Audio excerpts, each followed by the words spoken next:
Jimmy Kimmel's late night show has been suspended indefinitely for comments made about the Charlie Kirk assassination. We'll show you the reactions from both Republicans and Democrats on this decision. And here in your neighborhood, it's been 3 years since the double murder in Alice, but we now have news on the convicted sentence. Plus, could you vote in 2 states during the same election? Well, coming up, what state is teaming up with other states to stop duplicate voters at the polls?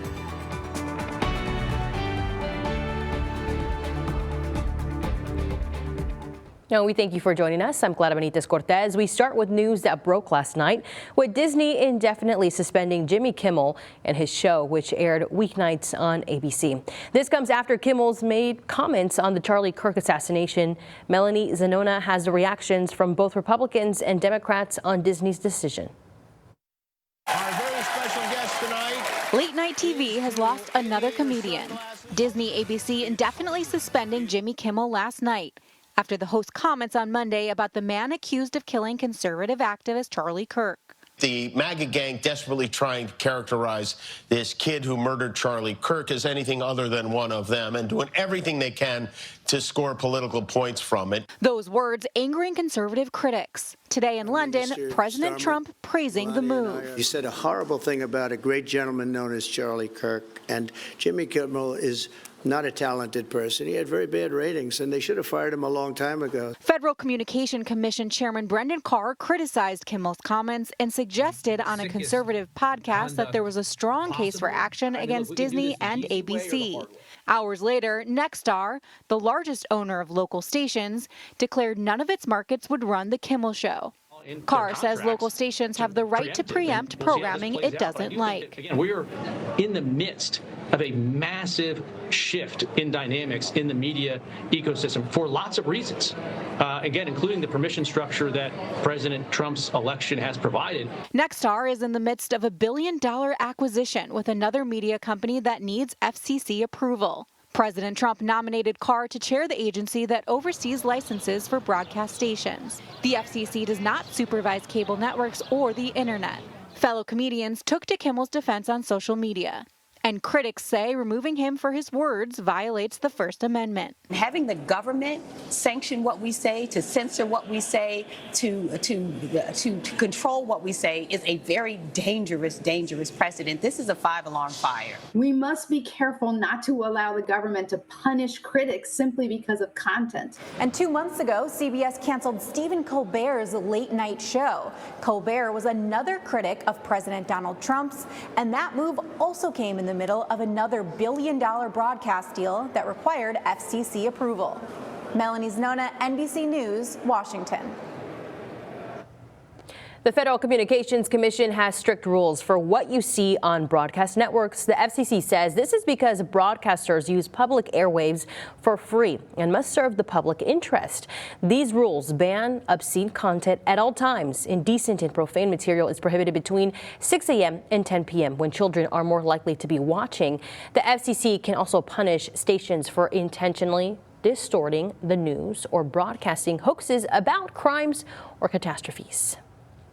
Now, subscription-based services like cable and satellite are granted more First Amendment protection and are largely unregulated regarding content. The main distinction is that consumers willingly pay to receive these services and can block channels, unlike broadcast television, which is freely available to everyone with an antenna. And did you know we've got a statewide election coming up? We're talking about the Texas Constitutional Amendment election. There will be 17 proposed amendments to the state constitution on the ballot, but before a single vote can be cast, you have to make sure the equipment is working. And that's what's going on this morning at the Nueces County Elections Office. Volunteers tested the computer voting system, which is working properly. Special attention was given to the tabulation system, which counts the votes. And volunteers are told how to vote in a test election.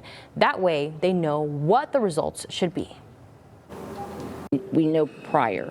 Once we tabulate, it's going to come up with the same results. If it does, that means the tabulation is working. Depending on where you live, other items besides the constitutional amendments will be on the ballot. For example, Robstown residents will have a mayoral and city council election. Early voting begins October 20th. Election day is Tuesday, November 14th. 4. Now, Arkansas is teaming up with neighboring states to clean up its voter rolls. So what does that mean? The Secretary of State office launched a partnership to compare voter lists. Texas and Alabama have already agreed to participate. Officials say some people may be registered to vote in multiple states. They say this could allow someone to vote more than once. Officials stress that voters who have moved are not in trouble if they are registered in 2 states. Instead, it's the government's job to remove them from their old states list. The vast majority of the cleanup is just going to be someone who's moved to a different state. They're still registered in Arkansas. We need to get them off our rolls. The program also aims to give counties more accurate voter numbers for elections. Officials say no fraud has been found so far. The program is just in the beginning phase. Well, the first day of fall is only a few days away, but will we see a cool down? Maybe some possible showers in the coming days? Stephanie Lauber has those details. Stephanie, tell us. We do have some more rain on the way, but, not a whole lot going on today. A lot of it was to our south. So let's talk about how our standing is right now with the rainfall up until yesterday. So we're in a deficit. That hasn't changed. Have a live view for yourself. This is what's going on. September tends to be the wettest month of the year. We pick up around 5.5 inches of rainfall. And at this point, the month's not over yet, but we've picked up just over 2 inches of rain at CCIA. So we're still behind by more than an inch at this point for the year because we've had a drier patch up until now. Throughout 2025, we've only picked up over 15 inches of rainfall. We're behind by more than 7 inches, even just to yesterday's completion. We usually pick up a little less than 32 inches of rainfall. So with that in mind, here's the rain that's fallen over the past couple of hours well to our south. When will we get ours back? I'll fill you in coming up. Stephanie, thank you. A plea deal has been reached in a 3-year-old double murder case out of Jim Wells County. Alejandro Lopez Jr. has been sentenced to 35 years in prison for the axe killings of 36-year-old Nola Morales and 23-year-old Ana Pastor. On July 1st, 2022, Lopez and another man were arguing with the 2 women when Lopez attacked them with an axe. Nola Morales was his cousin. Lopez agreed to plead guilty to 2 counts of murder in exchange for a 35-year sentence for each of the murders. Now we turn our attention now to the border. Once bustling with migrant crossings, the Rio Grande at Eagle Pass is dramatically different these days. Jordan Elder went on a ride along with U.S. Border Patrol to see firsthand just how quiet the river looks today.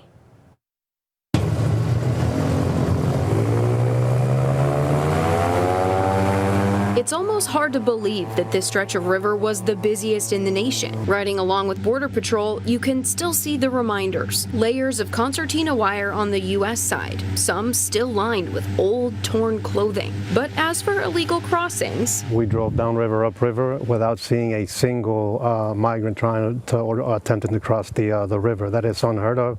That is something that we hadn't seen before. these days, the only movement across the international boundary seems to be the wildlife. It's a far cry from this scene in December 2023, when thousands of people crossed here every day. Back in 2023, this was the busiest illegal crossing point in the entire nation, to where we sit today with a very low number of crossings. I mean, I can honestly tell you that the border is a lot more secure today, and that in turn, our communities are a lot safer. How does the process look different today than it would have back in 2023 if someone does illegally cross?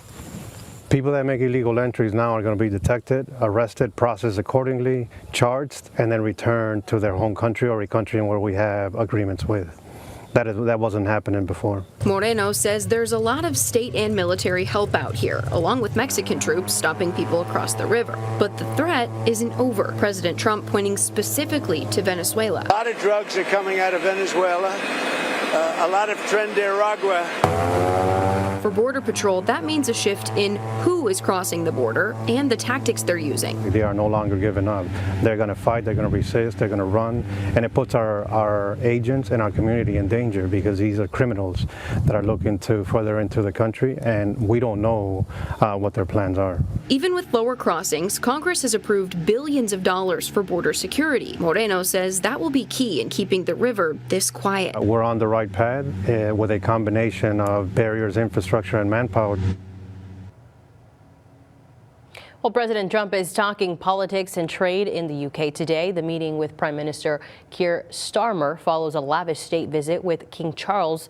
Support for Ukraine and the war in Gaza are top issues for the two leaders. They're also working to finalize a trade deal. A new pact on artificial intelligence is also on the table. The visit comes as the Prime Minister plans to recognize a Palestinian state, a move President Trump opposes. Well, coming up, how long does it really take to solve a crime? It's not what you see on TV. Next, we take you behind the scenes on the DPS Crime Lab to separate fact from fiction. You're watching Chris 6, part of the Scripps News Group.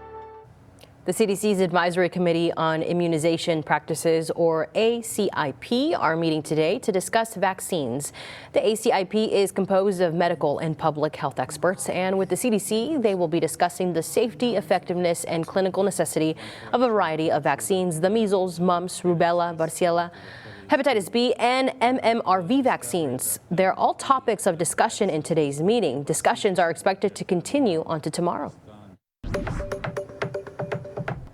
Now, have you ever wondered how a crime lab helps solve crimes? Well, there's the TV and the Hollywood version, but then there's the real deal. Members of the community today got a chance to check out the Department of Public Safety's crime lab. They held an open house as part of a National Forensic Science Week. It's a chance for the community to get a behind-the-scenes look at what they do and maybe inspire someone to pursue a career in crime solving. So how close is the TV version of a crime lab to the real thing?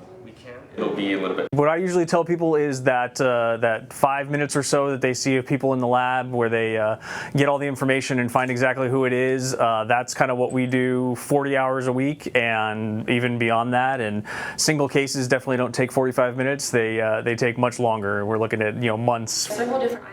Now, if you're interested in a career in the crime lab, you'll need a college degree for starters. DPS is looking for people with a Bachelor of Arts in fields like biology, chemistry, or forensic science.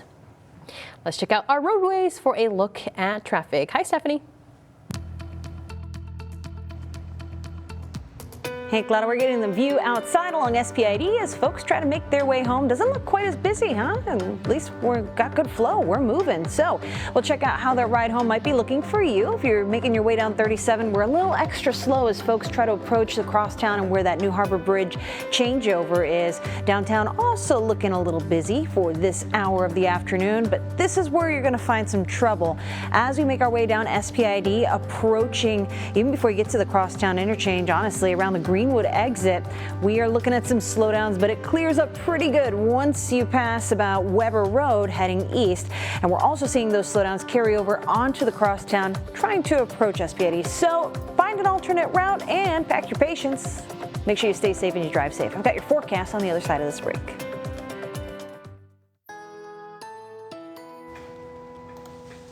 All right, we're looking good out there at Snoopy's. If you notice, it looks a little extra blue out here. We are beautiful this afternoon, but that comes with lots of sunshine today, also making it feel a bit warmer out there. So you don't blame folks for being out on the patio there at Snoopy's, but we wish those puffy white clouds would give us a little more to work with, wouldn't we? There has been some rain. It's just been well to our south. So the only coastal bend neighborhoods that have probably witnessed this rainfall have been in very northern parts of Live Oak County and very far south across Brooks and Jim Hogg County.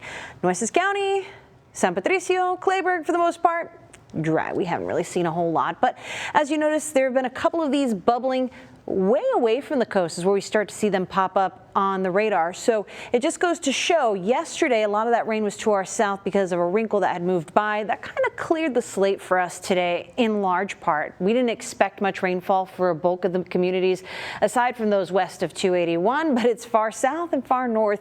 I think tomorrow might lend a little more luck, but better rain chances are on the way, and it looks like that could continue into next week too. I'll show you coming up. But temperatures, they have rebounded. We're feeling pretty good. 92 in Alice right now, feeling like 94, 88 in Kingsville, feeling like 92, 88 in Ingleside, feeling fairly true to temperature by this station's reading, but the humidity definitely catches the fetch on our other coastal neighborhoods from the Bluff, NAS Corpus Christi, all the way up to Rockport and Port A at 87, feeling like 92. So from here on out, where do we go for the rest of this evening? Well, it's going to be another humid overnight. We tend to see the humidity, at least by the numbers, doing a lot more of that air you can wear kind of situation because it's just how the science goes. Temperatures come down. The atmosphere by default is a little juicier, but we're looking at that humidity hanging out in the middle 80s and winds are going to be fairly calm. So if you had plans to be up early tomorrow morning, it is going to be an air you can wear start to our day. But it's Thursday, so let's talk about the drought monitor because that updates today. It only takes into account the rainfall that happens up into a certain part of Monday. So it's not going to take into account the rainfall we saw locally on Tuesday, but last week's showed that we still had a lot of work to do in Medina County, just to the southwest of San Antonio and Bexar County. But we haven't made very good progress this week. We're starting to see more of that drought escape outside of our watershed toward the Victoria Crossroads. But aside from that, not much else change anywhere within our watershed or here locally. So we are desperate for some rainfall here. The big weather picture still doesn't have any big changes for us. Now, you might notice at the very top of your screen, there's a little blue line right here. Don't get too excited about a cold front. Next week, we may be looking at better rain chances depending on what happens with that front. It's not going to be a strong cold front or any kind of very potent weather changer for us by the time that it gets here, but if we have an unsettled boundary nearby, that could help us out. I'll show you what some of our rain chances are looking like as we head on into tomorrow and the weekend. Coming up for now, your 7-day forecast looks to bring more rainfall across our neighborhoods. Keeping kids safe. I'm Melissa Trevino, and I'll introduce you to Alice ISD's longest-serving security guard. You're watching Chris 6, part of the Scripps News Group. I'm Melissa Trevino, your neighborhood news reporter in Alice. For more than 2 decades, Joe Nino has walked these halls with one goal in mind: keeping the school safe. What would run through your mind if there were no security guards? I would feel really scared coming to school because security guards are what keep us safe, and without them, we wouldn't be safe anymore.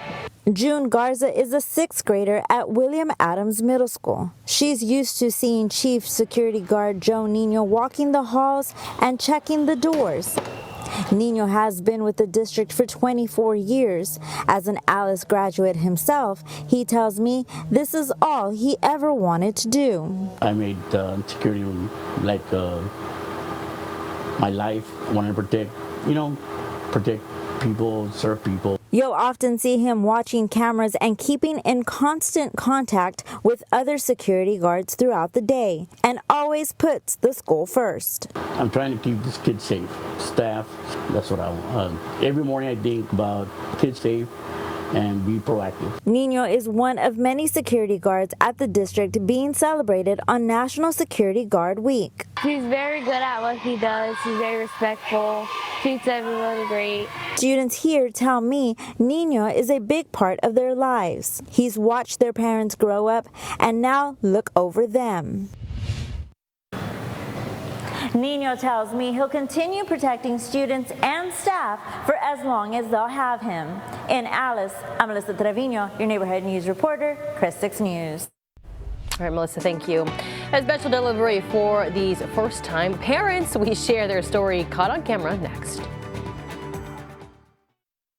You're watching Chris 6, part of the Scripps News Group. Well, becoming parents is an unforgettable experience, and one couple in Dallas will never forget their story. Take a look at this. A crowd of nurses, doctors, and even hospital leadership rushed to the front entrance of baby Camila Mendoza. Grand entrance, just wow, look at that. Just outside Methodist Dallas. The family said the mom started having contractions 2 blocks from the hospital, and it was a race against time from there. The Dallas family returned to the hospital to show their gratitude and to show off their brand new baby. Oh, man. You just baby asked. wants to come. They want to come. They want to come. They just, I mean, it's not really up to you. It's up to the baby. So yeah, she wanted to make her grand appearance. Incredible. A good team of people there to help out. Support, right? And the dad too. I think the dad is the one who helped deliver the baby. He jumped out of that car fast. Whew. It was impressive stuff. But hope they enjoy the first couple weeks with new baby.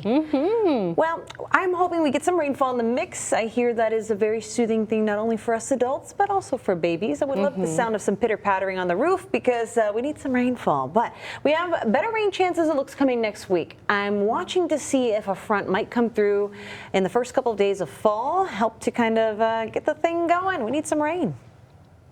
Yes, we do, but we also need a cool down. Yes. So, all right, everybody, thank you so much for tuning in. We'll see you here at 6. Bye.